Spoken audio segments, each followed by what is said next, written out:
you look at, we're over 500 square miles in Wilson County. So people forget as far as just how large we are.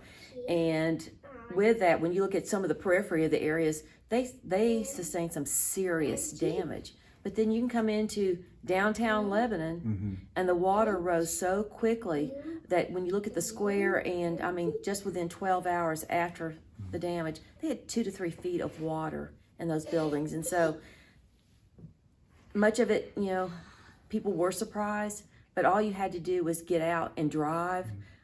The thing that we're grateful and fortunate that we didn't have water damage at any of our schools. Yeah, that was the first thing that we were corresponding. There was no damage inside the schools. Some athletic fields took on a lot of water, as you can imagine, but there's really no extensive damage. Maybe a few service vehicles that need to be looked at and those sorts of things with our maintenance and operations department. But anything outside of that, no damage to the schools. No damage. Our tech crew that, again, they service all of our campuses, and they keep their vehicles parked over there at the operations center. It's the Tom Waller building. And by the time we got word, it was about 2:30 in the morning, that water was coming in a rush, that by the time we could get people there to help, water was up to the windows on several of their vehicles. And so we're still looking at the damage there, but it's one, again, no one could have even anticipated. And if it hadn't been for the call from the city of Lebanon letting us know that water was rising, we would have lost far more too. If you hear a child off in the background, it is my son. He's with me today because of a scheduling conflict with my wife I'm and trying to get him and to help he's me. just saying ABCs over there, so I guess you would approve of that. Absolutely. So anyway, if you hear And that, he's doing really well. That's right. In his 3-year-old world over there, he's doing whatever. So we'll try to move along quickly with this. Our vaccinations wrapped up last week, and a huge response from our teachers and staff over at Lebanon High School. That was, I tell you, that was awesome. A lot of people were just excited, and you could tell And they that were it felt like excited. something was being lifted off of them, Yeah. and they felt more. It certainly is more peace of mind moving forward in the era that we've been in. But great turnout with our vaccination. Great turnout, and something I want to touch on with that, Bart, is the idea that it was almost like people said everything's back to normal. We're all vaccinated. Do we need to keep following the same protocols? We have 9 weeks of school left. We don't let our guard down. COVID is still with us. We're still seeing, particularly with some of our young people. So if this is a precaution that we need to take just so we can finish strong, be in school, every single day, it is the difference maker. So I don't want anyone to think that, okay, we're vaccinated. Why are we doing masks? Why are we doing everything as far as even limiting people into large events, that kind of, we have to. We have to. And so just be patient. We're hoping that we get to, as we plan for this next school year, that this is something that might be a dim memory, but also a lesson learned that we know it makes a difference if we follow the protocols. The vaccination was just one more step. Moving forward, Friday, Good Friday, being the deadline for signups for K through 7 learning camps. I know staff has been working very hard to get this off the ground and in a short period of time. In a short period of time. And so our K through 7 families have received information on this, and it was an interest application to see if their children or the families would be interested. Good Friday is the deadline for that. Yes. So by end of day on Friday, that needs to be submitted in there. And from what I gather, the interest level has been pretty good. Yes, very good. In fact, it exceeded our expectations. Yeah, and what we want to make clear is this is going to be, it's not automatic that everyone will be able to get it. It's all a staffing situation where if we can accommodate that, then we can allow as many people in there as we can, but it all comes to staffing, and some of that still needs to work out. If you are approved for the summer camp, you will be notified by mid-April. By mid-April. And again, I want to stress that point that you just made.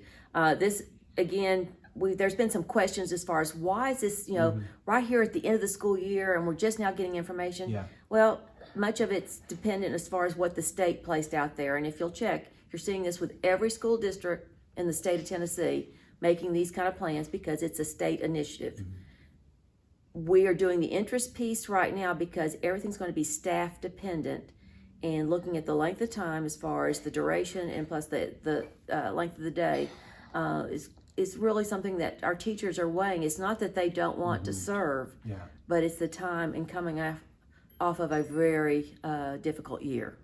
Yeah. So I want to make sure that it's not seen as far as that the staffing piece will make the difference as far as being able to host all of those students that are showing an interest, the families that are showing an interest, but it's going to be staffing dependent, unfortunately. Yeah, which leads us kind of another thing, our call to anyone who's interested in driving a bus.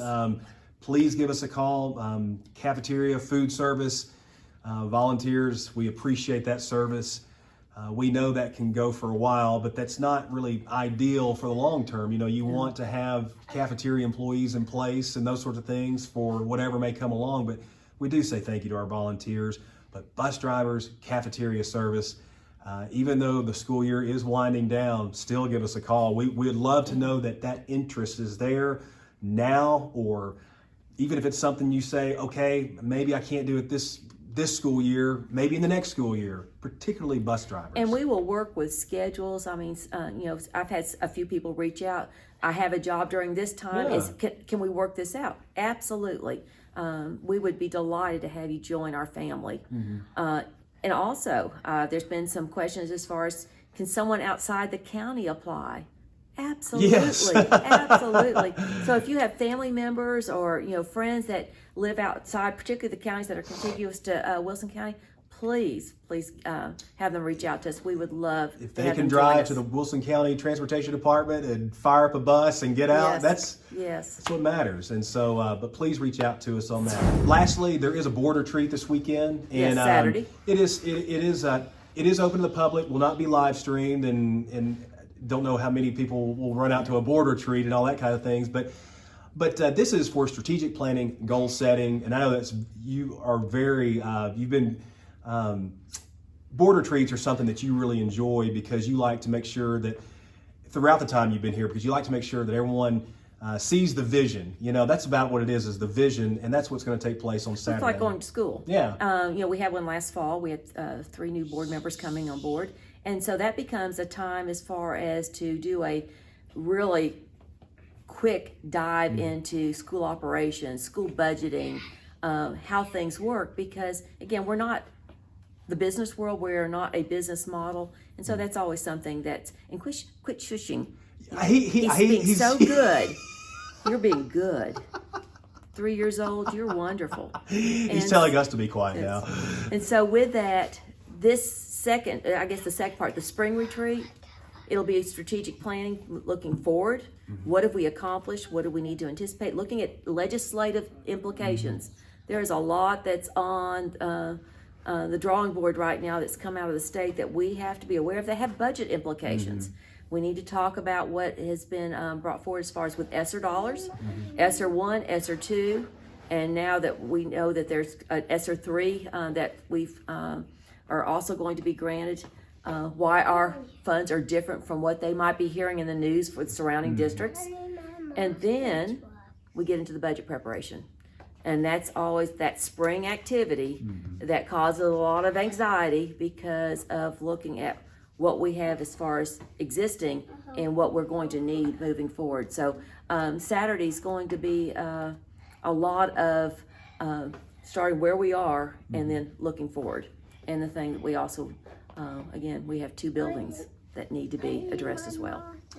They do, and more to come on that, and we know that will be coming more in the months and weeks and months to come. He's now asking for his monster truck, so we're going to wrap this up. You want to go say hello real quick? Come over here. Come over here so everyone can see you on the camera. Tell them hello. Hello. And what is your name? Tell them what your name is. Smith. And how old are you? 3. 3. So I want everyone to know a very good 3-year-old, and he has been telling us to be quiet. That's right. Yeah. Okay. Yeah. There's a reason you don't bring your children to work often, but today was a kind of a day that we needed to patch a gap up, and so he's spending some time with us today. So Give him a big smile. give him a smile. Show him what pretty teeth you have. Right. Well, everyone have a wonderful long weekend, Easter weekend. be safe, be healthy, and we look forward to seeing everybody again next week. Thank you, Dr. Take Ryan. care. All Bye-bye. right. Don't bye. Say bye. Bye.